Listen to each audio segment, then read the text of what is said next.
Hello, everyone.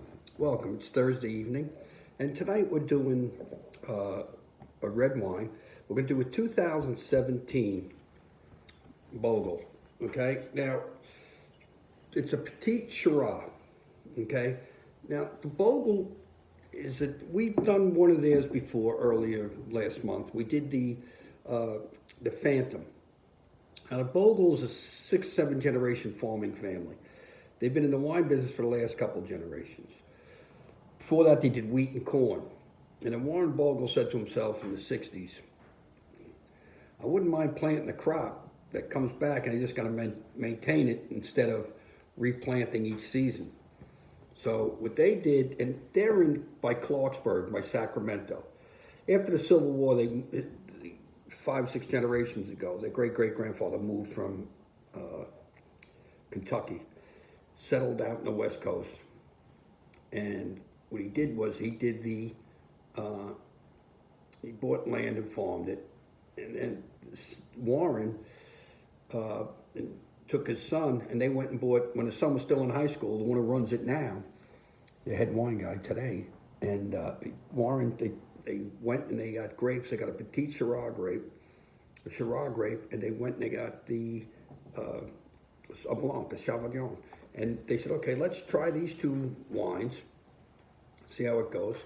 And they were very successful. But they were selling their grapes to other companies who would make the grapes, like say the Line 39s of the world, and Plus 90. And so he said, let's try this business ourselves. So in '78, after 10 years of growing, they went into their own business and they started the Bogle Winery.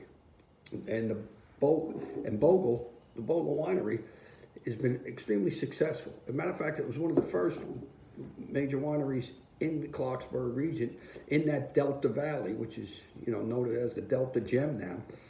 And they have the ocean breezes coming in. They got the mountain ranges protecting them, so you don't get the fogs. You got consistent, warm, sunny days, not over hot, but nice, warm, sunny days, cool evenings. Okay, which is conducive for this grape. Now, and so you have the Warren who runs it. You got Jody, who's the daughter who does all the marketing, and Ryan, the other son, is the CEO, does all the numbers. And it's a family affair. It's always been that way. Even their children are starting to work the business, and they have. They keep their people. I mean, their head winemaker's been with it for 25 years. Their assistant winemaker, the head winemaker's name's Eric. There's Dana, the assistant winemaker is Dana. She's been with them for 12 years. So, 12 to 15 years. So, they keep their people. It's a family-run business. They have the green certificate. They do 98% of the wines that are picked at this vineyard. 96%, 96 or 98 are all green grapes. Okay, now they have this wine we're going to have tonight. This Petite Shiraz. This is their heritage wine. This is the wine that that's made them famous for what they are. They produce a reasonable price wine that sells at that's a 90, 89, 88. And I think they probably sell also, they've been selling grapes before they had their own winery. They're selling to the Line 39s, they're selling to the other growers, because they know what they're doing, they're sharp. They also make a vintage port. They make a port where they age it for 22 months, where this wine we're going to have. Now, the Petite Shiraz grape, and they make a great cab, they make a sensational Chardonnay, okay? Now, they get the maritime breezes there, So between the maritime breezes, it's called the Delta, between the ranges. So the climate's great, the soil's great. We got the elevation, okay? You're 20 miles from Sacramento, 20-minute ride. So you got the elevation, you got the good drainage, the Sacramento River, running right past the winery. So everything, we have climate, we have soil, and we have people know what they're doing. Those three things, all we need is God to give us the weather and you're good to go. Now, The petite Syrah is called petite. It gets its name petite Syrah, not from a name of a grape, but petite is because of small. Okay, this grape is a small, tight grape. Okay, the petite Syrah that you see now, Syrahs, there's two different spells. There's a French Syrah and the American Syrah. The American Syrah is spelled S-I. R-A-H, right? The other one is spelled S-Y. The French is S-Y-R-A-H. So, both sound alike, Syrah, and the American is totally different than the French. Matter of fact, in France, they call this the Dorif grape. The Dorif grape named after doctor who in late 1800s in France took two grapes. He took a Syrah grape from France and he took a Pouligny's grape they have in France, two grapes. He took those grapes, spliced them, grafted them together, and he came up with this grape. He was trying to make the grape not as much mildew and a stronger and hardier grape. Because it's a thick thing with a lot of, it's like an inky red, very tanniny, very powerful wine. It's probably the most tanninful and powerful wine made in America. Okay, so he produced it. The French didn't like it. The French had a French. We don't do this.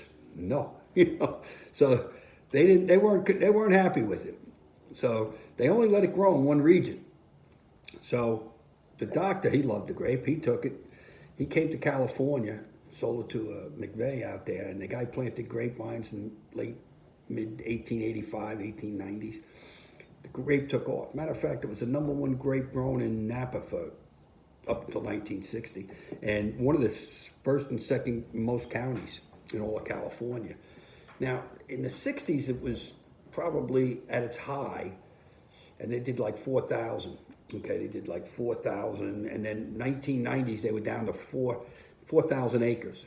In 1990s they were down to 1,400 acres. Now they're back. Now it's made a resurgence. The resurgence is in the 2000s. It was probably a low in 1990s. The resurgence in the 2000s. This wine is up to 10,000 acres. It's one of the fastest growing. It's a big grape. It's it's reasonable. Now you can get petite Syrahs that sell for 70, 80 a bottle. This one sells for, this is an 88, 89. Wine enthusiast gave it a 91. I'm not, a little strong for me, but it's definitely an 89, from a couple other people. And this was a silver medal though. It did win the silver medal. So maybe it is, maybe I have to give it a little higher. Now, the Pete, like I say, it earned its name from the smaller grape, not from being a thing. And they grow in tight bunches, okay? Now, this wine here, now, usually you don't decant. When you decant the wine, usually you do a 20-year, 15-year-old. Been in the bottle, give it time, let it breathe, let it, let it form, This wine, I decanted tonight, because this is a 2017. This is probably almost not ready to drink.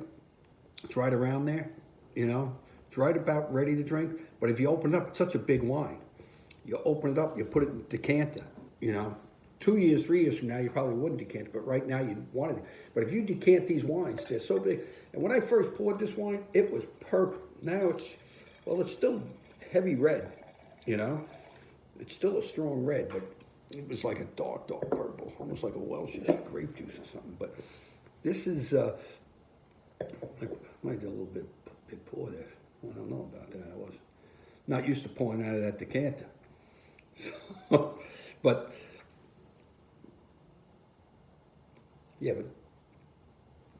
so this grape is totally different. Now another wine I like is David Bruce makes a nice,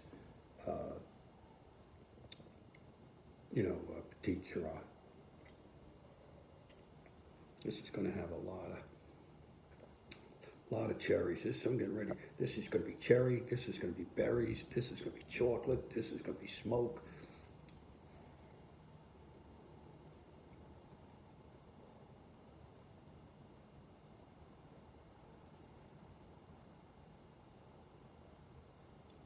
All the above. Not as much smoke. That's got smoke.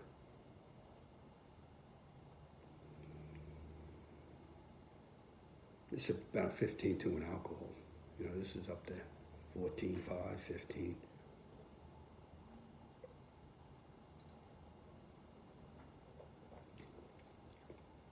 Yeah, this is stainless steel fermentation again. Picked, crushed the grapes. You know, 12 months in an oak barrel.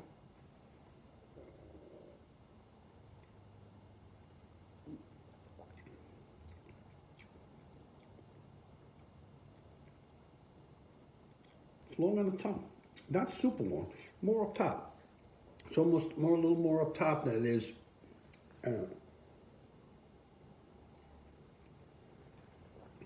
And with food, see, like, look at the syrup in this one. This thing, when you say legs,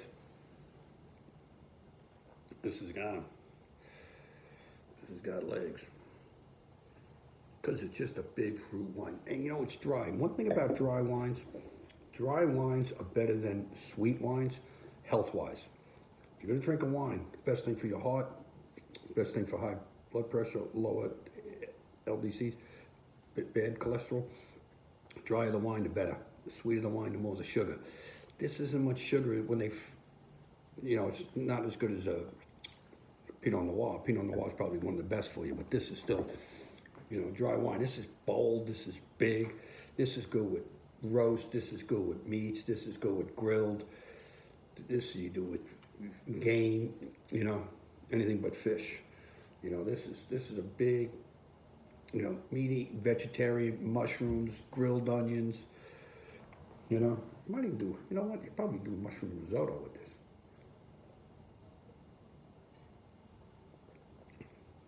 And you could sell this for 7 to 10 years. You know, some people take, you know, a lot of people think you can go 20 years with some of these. This, you know, I think you got to get a little bit one more that's a little more fermented longer in the bottles where they keep them a little tighter, a little barrel them a little longer. But this is like a, if you like a big red wine, $9. I mean, and this is good. This is good with pasta. You do a nice pasta with this. This works. This is a great little wine.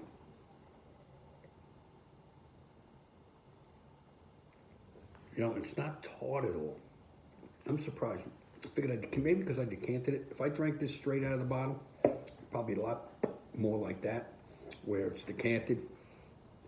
You know, it's a little more graceful.